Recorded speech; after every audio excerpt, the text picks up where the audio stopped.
Il était une fois dans une ville de Perse deux frères nommés Cassim et Ali Baba. Cassim était riche tandis qu'Ali Baba était pauvre.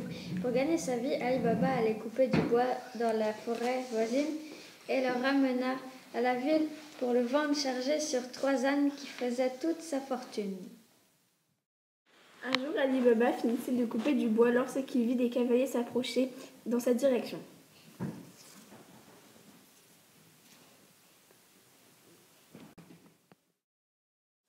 Craignant d'avoir affaire à des voleurs, il monta dans un arbre. Les cavaliers étaient 40. Le chef se dirigea vers un rocher près d'Ali Baba, et il prononça « Sésame, ouvre-toi ». Une porte s'ouvrit et les 40 voleurs y entrèrent.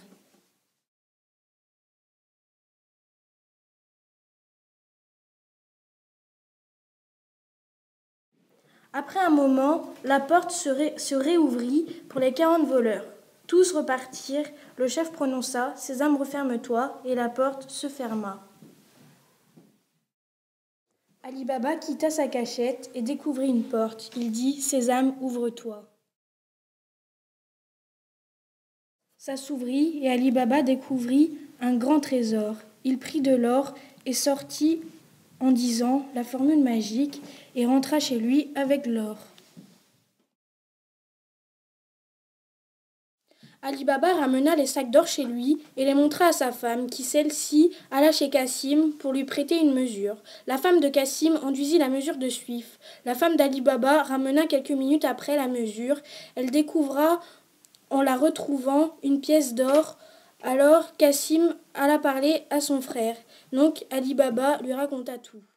Le lendemain, Cassim partit pour la grotte et il prononça la formule magique « Sésame, ouvre-toi ». Alors la grotte s'ouvrit et il y entra. Mais submergé par l'émotion, Cassim oublia la formule et resta enfermé dans la grotte.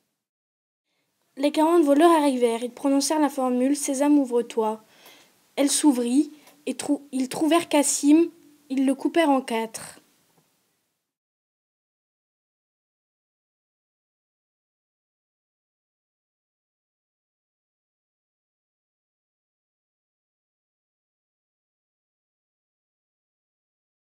La nuit tombait et les heures défilaient, alors Ali Baba décida de partir à la grotte. Il prononça la formule « Sésame, ouvre-toi » et il découvrit Cassim avec du sang partout, mort. Ali Baba prit le corps de Cassim et le ramena chez lui. Il demanda à Morgiane, une esclave de la maison, d'aller retrouver Baba Mustapha pour recoudre le corps de Cassim. Morgiane arriva chez Baba Mustapha et lui demanda ce qui était convenu. Sur le chemin, Morgiane décida de bander les yeux à Baba Mustapha pour ne pas qu'il se rappelle du chemin.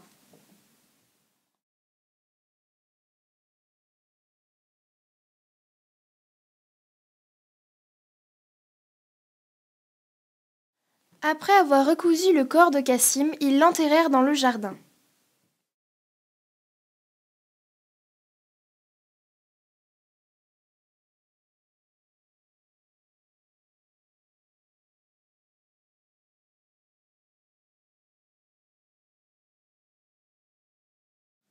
Pendant ce temps-là, les 40 voleurs retournèrent à la grotte et virent que le corps de Cassim n'était plus là. Ils décidèrent de retrouver le complice de Cassim et de le tuer. Un des voleurs se proposa pour retrouver Cassim et alla interroger Baba Mustapha sur ce qu'il savait. Baba Mustapha lui dit que ce n'était pas possible car on lui avait bandé les yeux à la moitié du chemin. Alors, le voleur décida de lui bander les yeux pour qu'il se rappelle du chemin. Pour se rappeler de la maison, le voleur marqua une croix sur la porte et repartit. Morgiane s'interrogea sur la croix et décida de faire des croix dans tout le quartier. Alors, les brigands, arrivés ensuite un petit peu plus tard, ils découvrirent qu'il y avait des croix un peu partout et ils ne savaient plus quelle était la bonne maison. Les brigands repartirent à la grotte et le brigand qui avait effectué cette mission se fit tuer par les autres car il avait échoué. Morgiane nettoya la porte et ça se reproduit une deuxième fois. Le chef des voleurs décida de mettre sa vengeance à exécution. Arrivés à la maison de Cassim, les 37 voleurs se cachèrent dans des outres d'huile vides et ils attendirent devant la porte. Morgiane, qui servait le repas, entendit des voix dans le jardin. Elle alla voir et reconnut les outres d'huile. Elle tua les voleurs qui étaient à l'intérieur et revint chercher le repas. Le chef des voleurs arriva chez Ali Baba pour manger. Il expliqua à Ali Baba qu'il ne mangeait pas de mets salés. Alors Morgiane arriva avec des desserts et des fruits.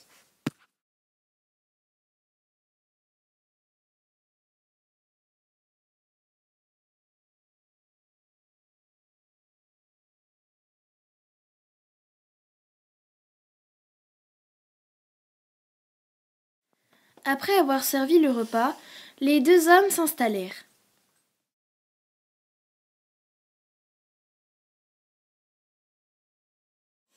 Morgiane, qui avait reconnu le chef des voleurs déguisé, décida de tuer le chef. Alors elle fit semblant de danser avec un poignard à la main.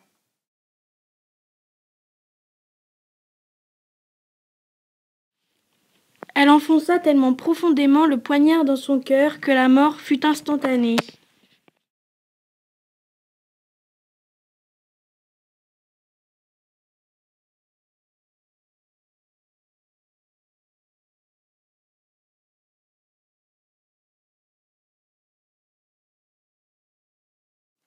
Alors Morgiane expliqua tout à Ali Baba, du début jusqu'à la fin de l'histoire.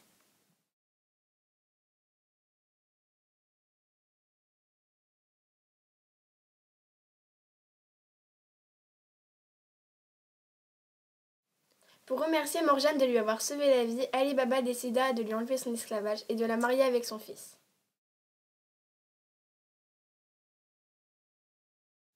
Et le mariage eut lieu quelque temps plus tard. Réalisé par Cassandra, Émeraude,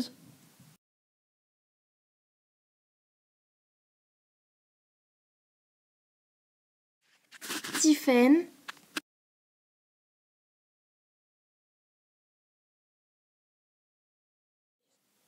et Soline.